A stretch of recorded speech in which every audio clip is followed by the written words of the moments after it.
Welcome back to the Daily Drop. Okay, so before the break, we were talking about the evolution of NFTs, this is really the thesis of the entire episode. So I'm so curious about what you think. How are NFTs going to evolve? Let's say medium term.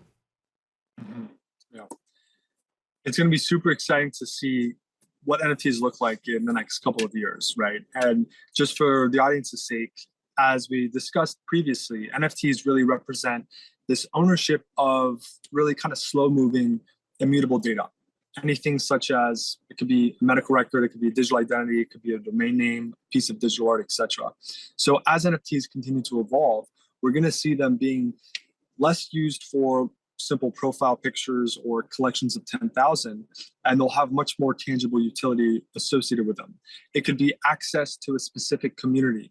It could be ownership as an NFT, as membership into an exclusive club. It could be proof of attendance to a specific sporting event. It could be used as the ticket itself to a concert or venue or whatnot. So it's super exciting to see how NFT use cases and technology are emerging. There's a number of different companies that are really working on building out the core infrastructure to help power these use cases over the next 3 to 5 years. Yeah, look, I love what you're saying about utility. I mean, it's clear that you really do know the space. But I do have to bring up the Jack Dorsey tweet though, because while I definitely agree with you, utility is the future. There's definitely speculators, right? There's definitely people who are in the NFT market, just for the resale value. And for anyone who doesn't know at home, Jack Dorsey, his first tweet was NFT'd and purchased for, I believe it was $2.9 million, and then he wanted to resell it this year, right, at the height of the Elon Musk sale of Twitter. So he was like, I'm going to sell it for $50 million.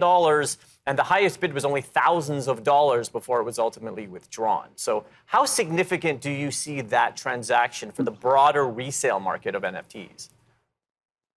I mean, look, one thing to keep in mind is NFTs as we see them today, and by their very nature, in terms of what they represent, as they are representing slow-moving data, they're also relatively illiquid, right? You have very few collections, and it's not like you're going out and buying a Apple stock or a Tesla stock where you have billions of average volume over the course of months and months and months. Even with respect to Bitcoin or Ether, the relative volume and illiquidity of NFTs is very much vast. And so it is a risk for speculators to go out there and buy an NFT with the idea of selling it to the next highest bidder tomorrow.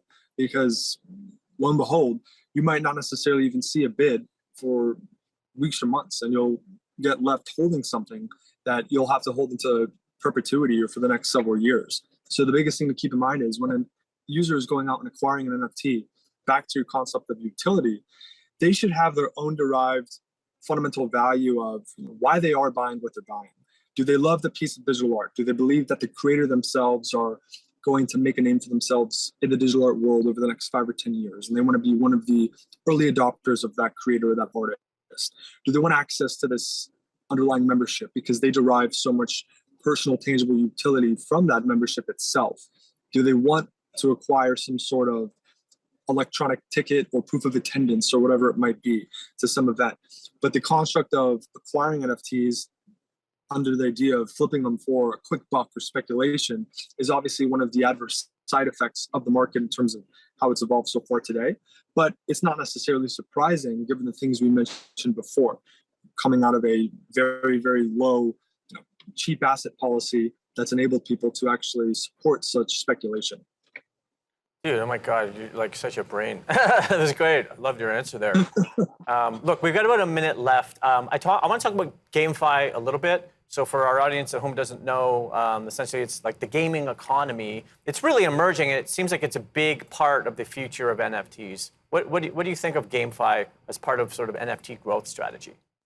Yeah, absolutely. I mean, I think that gamification specifically, and then GameFi in particular, are really important constructs and pillars of what NFTs might represent in the future. Even more broadly speaking than that, we've seen tremendous use cases from Axie Infinity to actual games in the metaverse. Anything from really being able to monetize for someone's achievements within the game being able to actually acquire wearables or assets or upgrades or whatever it might be. So gamification in terms of NFTs specifically and their use cases in the gaming world are kind of a natural fit and segue, and one of probably the most prominent speaking of a segue, I'm gonna have to go to the break. You have to come back, dude. You're awesome. We'll be back on the Daily Drop.